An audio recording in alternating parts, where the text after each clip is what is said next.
Hi hello welcome to stock matrix channel. So ಬನ್ನಿ ನಮಗೆ Monday market ಯಾವ ತರ ಬಿಹೇವ್ ಮಾಡುತ್ತೆ ಅಂತ ಒಂದ್ಸರಿ ಚಾರ್ಟ್ ಅನಾಲಿಸಿಸ್ ನ ಮಾಡೋಣ. ಸೊ ಇಲ್ಲಿ ಮೊದಲನೇದಾಗಿ ನಾವು ನಿಫ್ಟಿನ ನೋಡ್ತಾ ಇದೀವಿ. ಸೊ ನಿಫ್ಟಿ ನಾವು 15 ಮಿನಿಟ್ಸ್ ಟೈಮ್ ಫ್ರೇಮ್ ಅಲ್ಲಿ ಇದೀವಿ. ಈ ಟೈಮ್ ಫ್ರೇಮ್ ಅಲ್ಲಿ ಏನಪ್ಪಾ ಅಂತಂದ್ರೆ ನಾವು ಫ್ರೈಡೆ ಅನ್ಕೊಂಡಂಗೆ ಆಲ್ ಟೈಮ್ ಹೈ ಅಲ್ಲಿ ಮಾರ್ಕೆಟ್ ತುಂಬಾ ನಿಯರ್ ಬಂದಿತ್ತು. ಆಲ್ ಟೈಮ್ ಐಗೆ ತುಂಬಾ ನಿಯರ್ ಅಲ್ಲಿ ಇದ್ದಂತ ಮಾರ್ಕೆಟ್. ಸೊ ಅಲ್ಲಿಂದ ಬ್ರೇಕ್ಔಟ್ ಆಗಿ ಮೇಲ್ಗಡೆಗೆ ಏನಾದ್ರೂ ಪುಷ್ ಆಗುತ್ತಾ ಇಲ್ಲ ಅಲ್ಲಿಂದ ರಿವರ್ಸಲ್ ತಗೊಳುತ್ತಾ ಅನ್ನೋದು ಎಲ್ಲರಿಗೂ ಕೂಡ ಒಂದು ಡೌಟ್ ಇತ್ತು. ಆದ್ರೆ ಬೆಳಗ್ಗೆ ಪ್ರೀ ಮಾರ್ಕೆಟ್ ಸೆಷನ್ ಅಲ್ಲಿ ನಾನು ಒಂದು ಇನ್ಫಾರ್ಮೇಶನ್ ಹೇಳಿದ್ದೆ, ಏನಂತಂದ್ರೆ ಎಲ್ಲಾ ಮಾರ್ಕೆಟ್ಸ್ ಕೂಡ ಅಷ್ಟೊಂದು ಪಾಸಿಟಿವ್ ಸೆಂಟಿಮೆಂಟ್ ಇಲ್ಲ. ಸೊ ಹಾಗಾಗಿ ಮಾರ್ಕೆಟ್ ಇಲ್ಲಿಂದ ಕೆಳಗಡೆ ಬರುವಂತ ಸಾಧ್ಯತೆಗಳು ಜಾಸ್ತಿ ಇದೆ ಅಂತ ಬೆಳಗ್ಗೆ ನಾವು ಪ್ರೀ ಮಾರ್ಕೆಟ್ ಸೆಷನ್ ಅಲ್ಲಿ ಮಾತಾಡ್ಕೊಂಡಿದ್ವಿ. ಸೊ ಸೇಮ್ ಅದೇ ತರ ಏನಾಗಿದೆ ಅಂತಂದ್ರೆ, ಸೊ ಅಲ್ಲಿಂದ ಏನಾಯ್ತು, ಮಾರ್ಕೆಟ್ ಫಾಲ್ ನ ತಗೊಳ್ತು. ಸೊ ಅಲ್ಲಿಂದ ಫಾಲ್ ಆಗಿ ಡೈರೆಕ್ಟ್ಲಿ ನಮ್ಗೆ ಏನಾಯ್ತು ಅಂತಂದ್ರೆ ಒಂದು ರಿಜೆಕ್ಷನ್ ನ ಕೊಟ್ಟು ಮಾರ್ಕೆಟ್ ಕೆಳಗಡೆ ಬರೋದಕ್ಕೆ ಸ್ಟಾರ್ಟ್ ಆಯ್ತು.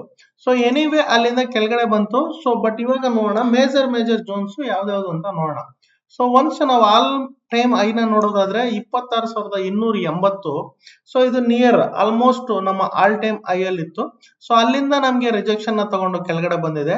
ಸೊ ಈಗ ರಿಜೆಕ್ಷನ್ ತಗೊಂಡು ಕೆಳಗಡೆ ಬಂದು ಏನಾಗಿದೆ ಅಂದ್ರೆ ಒಂದು ಟ್ರೆಂಡ್ ಲೈನ್ ನ ಫಾರ್ಮ್ ಮಾಡಿತ್ತು ಇಲ್ಲಿ. ಸೊ ಆ ಟ್ರೆಂಡ್ ಲೈನ್ ನಾನು ಇಲ್ಲಿ ಮಾರ್ಕ್ ಮಾಡೀನಿ. ಸೊ ಈ ಟ್ರೆಂಡ್ ಲೈನ್ ನ ಅದನ್ನ ಒಬೆ ಮಾಡ್ತಾ ಅಪ್ ಟು ಇಲ್ಲಿಂದ ರಿಜೆಕ್ಷನ್ ಆಗಿ ಒಂದ್ಸರಿ ಮೇಲ್ಗಡೆ ಹೋಗಿತ್ತು. ಅಗೇನ್ ಇಲ್ಲೂ ರಿಜೆಕ್ಷನ್ ತಗೊಂಡು ಮೇಲ್ಗಡೆಗೆ ಪುಷ್ ಆಗಿತ್ತು.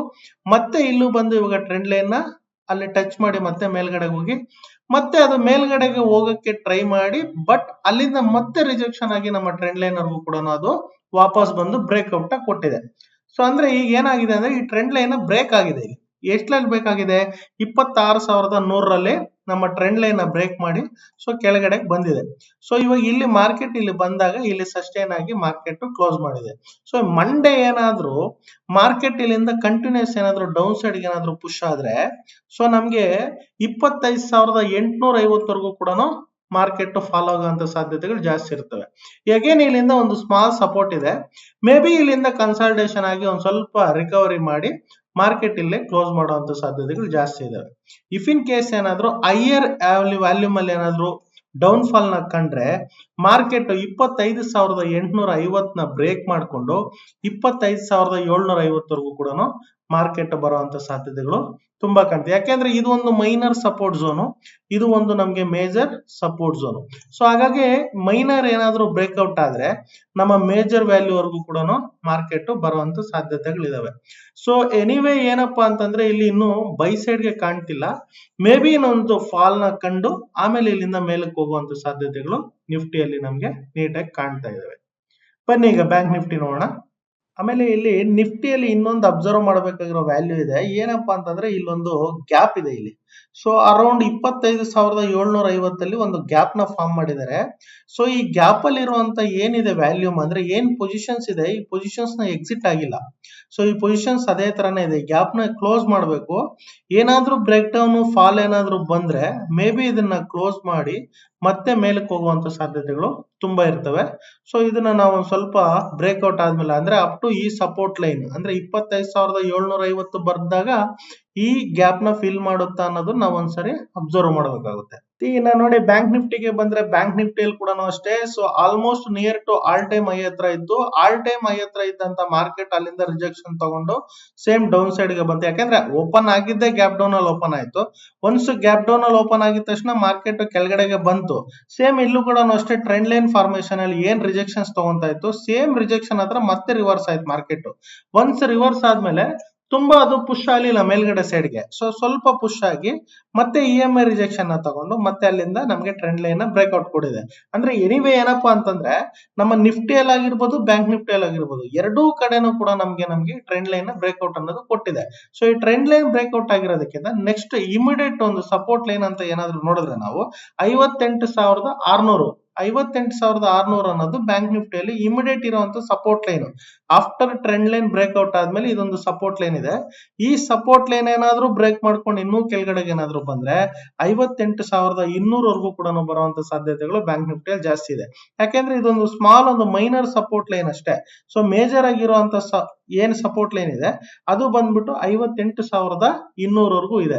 ಸೊ ಅಂದ್ರೆ ಫಾಲ್ ನ ಏನಾದ್ರೂ ಕಂಡ್ರೆ ಮಾರ್ಕೆಟ್ ಅಪ್ ಟು ಮಾರ್ಕೆಟ್ ಎಲ್ಲರಿಗೂ ಮೂವ್ ಆಗುತ್ತೆ ಅಂತಂದ್ರೆ 58,200ವರೆಗೂ ಕೂಡ ಮಾರ್ಕೆಟ್ ಮೂವ್ ಆಗುವಂತ ಸಾಧ್ಯತೆಗಳು ಜಾಸ್ತಿ ಇದೆ. ಸೊ ಬುಲ್ ಸೈಡ್ ಗೆ ಅಷ್ಟೊಂದು ಸೆಂಟಿಮೆಂಟ್ ಕಾಣ್ತಿಲ್ಲ. ಬಿಕಾಸ್ ಯಾಕೆ ಅಂದ್ರೆ ಒಂದ್ ಸ್ವಲ್ಪ ಲಿಕ್ವಿಡಿಟಿ ಪ್ರಾಬ್ಲಮ್ ಇದೆ. ಕೆಳಗಡೆ ಬಂದು ಗ್ರಾಬ್ ಮಾಡಿ ಮತ್ತೆ ಮೇಲ್ಗಡೆ ಹೋಗುವಂತ ಸಾಧ್ಯತೆಗಳು ಜಾಸ್ತಿ ಇದಾವೆ. ಇಫ್ ಇನ್ ಕೇಸ್ ಏನಾದ್ರು ಸಪೋಸ್ ಮೇಲ್ಗಡೆ ಮೂವ್ ಆದ್ರೂ ಕೂಡ 59,500 ಸೊ ಆಸುಪಾಸು ಈ ಝೋನ್ ಅಲ್ಲಿ ಏನಾಗುತ್ತೆ ಅಂದ್ರೆ ಮತ್ತೆ ಅಗೇನ್ ರಿಜೆಕ್ಷನ್ ತಗೊಂಡು ಮತ್ತೆ ಮಾರ್ಕೆಟ್ ಕೆಳಗಡೆ ಬರುವಂತ ಸಾಧ್ಯತೆಗಳೇ ಜಾಸ್ತಿ ಕಾಣ್ತಿದೆ. ಇವೊಂದು ಇದು ನಿಫ್ಟಿಯಲ್ಲಿ ಹಂಗೆ ಕಾಣ್ತಿದೆ, ಬ್ಯಾಂಕ್ ನಿಫ್ಟಿಯಲ್ಲಿ ಹಂಗೆ ಕಾಣ್ತಿದೆ.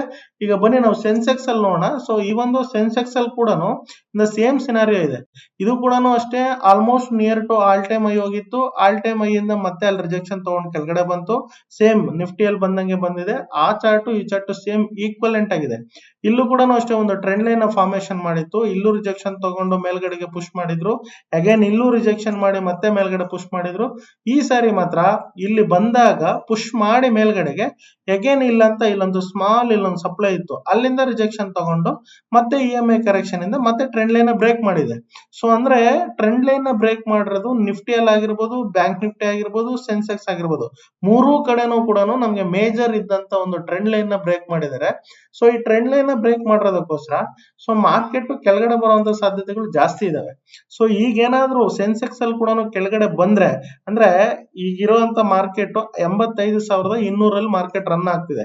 ಇಫ್ ಇನ್ ಕೇಸ್ ಇಲ್ಲಿ ಏನಾದ್ರು ಬ್ರೇಕ್ ಡೌನ್ ಏನಾದ್ರು ಆದ್ರೆ ಮಾರ್ಕೆಟ್ ಇಲ್ಲಿಂದ ಡೈರೆಕ್ಟ್ಲಿ ಸೊ ಅಂದ್ರೆ ಮೇಜರ್ ಸಪೋರ್ಟ್ ಲೈನ್ ಅಂತಂದ್ರೆ ಡೈರೆಕ್ಟ್ಲಿ ಇಲ್ಲಿಂದ 84,600 ವರೆಗೂ ಬರುವಂತ ಸಾಧ್ಯತೆಗಳು ಸೆನ್ಸೆಕ್ಸ್ ಅಲ್ಲಿ ಜಾಸ್ತಿ ಇದಾವೆ. ಏನಾದ್ರೂ ಇಲ್ಲ ಮಾರ್ಕೆಟ್ ಮತ್ತೆ ಪುಷ್ ಮಾಡ್ತಾರೆ ಮೇಲ್ಗಡೆ ಸೈಡ್ಗೆ, FIS DIS ಎನಿ ಮೂವ್ಮೆಂಟ್ಸ್ ಏನಾದ್ರು ಬಂದು ಪುಷ್ ಮಾಡಿದ್ರು ಕೂಡ ಮಾರ್ಕೆಟ್ 85,750 ಬಂದಾಗ ಅಗೇನ್ ಇಲ್ಲಿಂದ ಮತ್ತೆ ಫಾಲೋ ಆಗುವಂತ ಸಾಧ್ಯತೆಗಳಿದಾವೆ. ಸೊ ಮಾರ್ಕೆಟ್ ಎಷ್ಟೇ ಬುಲ್ಲಿಶ್ ಅಲ್ಲಿ ಇದ್ರು ಕೂಡ ಇಷ್ಟು ಬುಲ್ ಆದ್ಮೇಲೆ ಒಂದು ಸ್ಮಾಲ್ ಕರೆಕ್ಷನ್ ಅನ್ನು ತಗೊಳುತ್ತೆ. ಸೊ ಹಾಗಾಗಿ ಈಗ ಬುಲ್ ಆಗಿದೆ, ಒಂದು ಸ್ಮಾಲ್ ಕರೆಕ್ಷನ್ ತಗೊಂಡು ಅಗೇನ್ ಒಂದ್ ಸ್ವಲ್ಪ ಕನ್ಸಲ್ಟೇಷನ್ ಏನಾದ್ರು ಆಗಿ ಅಗೇನ್ ಮತ್ತೆ ಬ್ರೇಕ್ಔಟ್ ಕೊಟ್ಟು ಮೇಲ್ಗಡೆ ಹೋಗುವಂತ ಸಾಧ್ಯತೆಗಳು ಜಾಸ್ತಿ. ಸೊ ಅಂದ್ರೆ ಮಾರ್ಕೆಟ್ ನನ್ನ ಪ್ರಕಾರ ಅಂದ್ರೆ ಮೈ ಪರ್ಸನಲ್ ವ್ಯೂ ಏನಪ್ಪಾ ಅಂತಂದ್ರೆ ಮಾರ್ಕೆಟ್ ಮಂಡೇ ಕೂಡ if in case gap up ಆದ್ರೂ ಕೂಡ ಇಲ್ಲಿಂದ ರಿಜೆಕ್ಷನ್ ಆಗುವಂತ ಚಾನ್ಸಸ್ಗಳು ಜಾಸ್ತಿ ಇದೆ. ಇಫ್ ಇನ್ ಕೇಸ್ ಯಾರ್ಯಾರು ಈಗ ಪೊಸಿಷನ್ಸ್ ತಗೊಂಡಿಲ್ಲ, ಎಡ್ಜಿಂಗ್ ಪೊಸಿಷನ್ಸ್ ಯಾರು ಮಾಡಿಲ್ಲ ಅಂತಂದ್ರೆ ಯಾರಿಗಾದ್ರೂ ಒಂದು ಗುಡ್ ಆಪರ್ಚುನಿಟಿ ಅಂದ್ರೆ ಮಾರ್ಕೆಟ್ ಇಲ್ಲಿಂದ ಬುಲ್ ಆಗಬೇಕು. ಒನ್ಸ್ ಬುಲ್ ಆದ್ಮೇಲೆ 85,750 ನಿಫ್ಟಿಯಲ್ಲಾಗ್ಲಿ ಬ್ಯಾಂಕ್ ನಿಫ್ಟಿಯಲ್ಲಾಗಲಿ ಟಾಪ್ ಮೋಸ್ಟ್ ಝೋನ್ ಯಾವಾಗ ಬರುತ್ತೋ ಈಗ ಮಾರ್ಕೆಟ್ ಇಲ್ಲಿಂದ ಇಲ್ಲಿಗೆ ಬಂದಿದೆ. ಸೊ ಮತ್ತೆ ಇಲ್ಲಿ ಬ್ರೇಕ್ ಆಗಿ ಕೆಳಗಡೆ ಬಂದಿದೆ. ಮತ್ತೆ ರೀಟ್ರೆಸ್ಟ್ ಏನಾದ್ರು ಮಾಡಿದ್ರೆ ಮತ್ತೆ ಬಾಟಮ್ ಅಂದ್ರೆ ಮತ್ತೆ ಟಾಪ್ ಬಾಟಮ್ ಏನಾದ್ರು ಟಚ್ ಮಾಡಿದ್ರೆ ಅಲ್ಲಿಂದ ಮತ್ತೆ ಫಾಲ್ ನ ತುಂಬಾ ಶಾರ್ಪ್ ಆಗಿ ಕಾಣ್ಬೋದು. ಹಾಗಾಗಿ ಅಗೇನ್ ಇಲ್ಲಿ ಏನಾದ್ರು ಬಂದಾಗ ಎಲ್ಲರೂ ಕೂಡ ಸ್ಮಾಲ್ ರಿಸ್ಕ್ ಇರುತ್ತೆ, ಸ್ಟಾಪ್ ಲಾಸ್ ಇದ್ರ ಮೇಲ್ಗಡೆ ತಗೊಂಡು ಇಲ್ಲಿಂದ ನಾವು ಪೊಸಿಷನ್ಸ್ ನ ಕ್ರಿಯೇಟ್ ಮಾಡಿದ್ರೆ ಒಳ್ಳೆ ಪ್ರಾಫಿಟ್ ನ ನಾವು ಕ್ಯಾಚ್ ಮಾಡಬಹುದು. ಸೊ ಹಾಗಾಗಿ ಇದನ್ನ ನಾವು ಮಂಡೇ ಒಂದ್ಸರಿ ನೋಡೋಣ ಯಾವ ತರ ಬ್ರೇಕ್ಔಟ್ ಆಗುತ್ತೆ ಅಂತ. ಏನಿವೆ ಇನ್ನು 2 ಡೇಸ್ ಇದೆ. ಸೊ ಈ 2 ಡೇಸ್ ಅಲ್ಲಿ ಯಾವ ತರ ನ್ಯೂಸ್ ಬರುತ್ತೆ, ಏನೇನಾಗುತ್ತೆ ಎಲ್ಲ ಕೂಡ ಇಂಪಾರ್ಟೆಂಟ್ ಆಗುತ್ತೆ. ನಾವು ಮಂಡೇ ಮಾರ್ನಿಂಗ್ ಮಿನಿಟ್ಸ್ ಅಲ್ಲಿ ಏನಾದೆಲ್ಲ ನ್ಯೂಸ್ ಇದೆ, ಅಪ್ಡೇಟ್ಸ್ ಇದೆ ಕೂಡ ನಾವು ನೋಡೋಣ. ಈ ಕಂಟೆಂಟ್ ಇಷ್ಟ ಆದ್ರೆ ಎಲ್ಲರೂ ಲೈಕ್ ಮಾಡಿ, ಶೇರ್ ಮಾಡಿ, ಮತ್ತೆ ಭೇಟಿ ಆಗೋಣ. Thank you.